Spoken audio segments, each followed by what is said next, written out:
The United Nations has drawn up a humanitarian response plan for the Syrian crisis, this following the 8-year conflict which has left over 360,000 people dead and displaced 6.2 million others. Now, the United Nations and the EU are co-chairing the third conference on the supporting the future of Syria and the region in Brussels. Earlier, we spoke to Panos Moumtzis, Assistant Secretary General and the UN Regional Coordinator for the Syrian crisis, on how close the UN was to reaching its target of $3.3 billion. There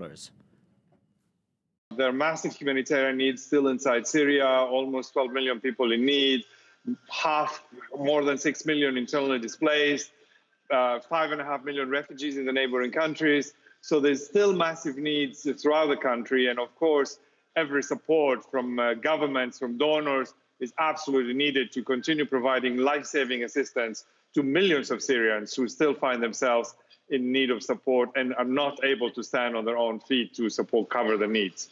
So which sector needs the most immediate attention? Is it food or shelter? The one issue that Syrians always bring up is really the question of safety, protection, to be able to make sure that they're safe where they are. Now, there are really massive needs on all areas. Food is very significant. Health is also important. Education is really important. At the moment, there is more than 2 million children in Syria that are out of school. These kids should be in school. And for us to be able really to respond in all areas, both in government areas, but also in non-government areas where there's also massive needs on the ground. Now, in your report, you say you need around $200 million to address education needs. How do you go about educating children who've never seen the inside of a school? Oh, one really has to put in place support, a school, child-friendly places, psychosocial support. Syria is a country where millions of children have gone through really traumatic experiences. So being able to provide them a safe environment, to provide them the bare minimum, a school, some stability, to really give them an equal opportunity of a future like every other child in the world is vital. So I think that this money is not just education, it's really money into funds, support to future peace and stability for the country itself and for the next generation, and to give them equal opportunities. And what are the immediate risks if you aren't able to get all the money you need, the $3.3 billion?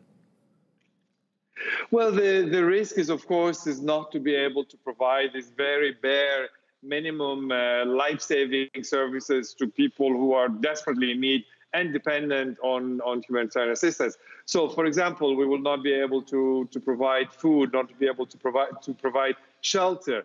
At the moment, there is displacement happening as we speak. We have received just in the last few weeks more than 50,000 people from the ISIL liberated areas who came to Al-Holqa. We've had displaced people in the northwest.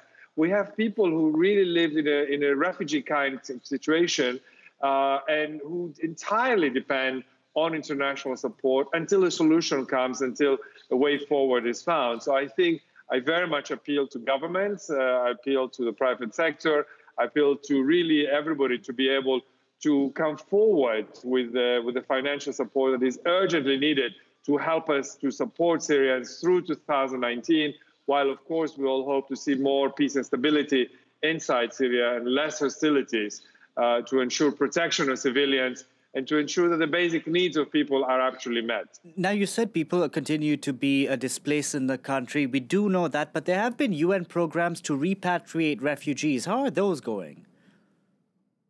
So in 2018, last year, we had about 1.4 million Syrians, mainly from within Syria, internally displaced, who went back spontaneously on their own. There were at least 57,000 that the Office of the High Commissioner for Refugees have registered of return from the neighboring countries, from Jordan, from Lebanon, from Turkey. So people who on their own decide to return, we help them in areas of the return. Our position remains that the conditions inside Syria are not conducive for return. And therefore, as United Nations, we don't promote, we don't facilitate, we don't encourage return. Should people decide to return, of course, assistance will be given in their homes, in towns, villages, both in terms of rehabilitating schools, but also providing the bare minimum life-saving assistance to help them in the places where they have returned.